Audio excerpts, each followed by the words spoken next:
дар чанд ниҳоди давлатии Тоҷикистон аз ҷумла додгоҳҳо тағйироти кадрӣ сурат гирифт. Бино ба фармонҳои раиси ҷумҳури Тоҷикистон ки рӯзи 11 апрел нашр шуд, раҳбарони додгоҳҳои 7 шаҳру ноҳияҳои кишвар ва раисони додгоҳҳои иқтисодии Бадахшону Хатлон иваз шуданд. Эмомалӣ Раҳмон дар мавриди аз вазифаи додраси Додгоҳи олии Тоҷикистон бозхон кардани Сулаймон Қосимзода ба Маҷлиси миллӣ дархост додааст. Хадамоти матбуоти президент мегӯяд, дар мувофиқа бо раиси ҷумҳур доститонҳои ҳамадонӣ Муминобод, Гулистон, Истиқлол, Ашт, Деваштич ва Кӯҳистони Маҳчо нав шуда, дар чанде аз раёсат ва сохторҳои Оҷонси зиддифасод низ тағйироти кадрӣ сурат гирифтааст. Бино ба як фармони дигар, Бахтиёр Муминзода фармондеҳи нирӯҳои хушкигарди Қувваҳои мусаллаҳи Тоҷикистон таъин шудааст.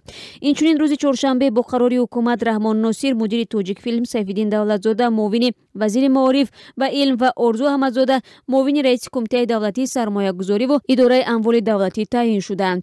Раиси ҷумҳури Тоҷикистон аз афроди тоза таъин хостааст, ки тамоми нирӯи худро барои пешрафт сарф кунанд. Чунин тағйироти кадрӣ солҳо боз мавриди танқиди мухолифон аст. Онҳо мегӯянд, ин тағйирот асосан аз ҷойвазкунии кадрҳое иборат мебошад, ки солҳо боз дар деги ҳукумат меҷӯшанд.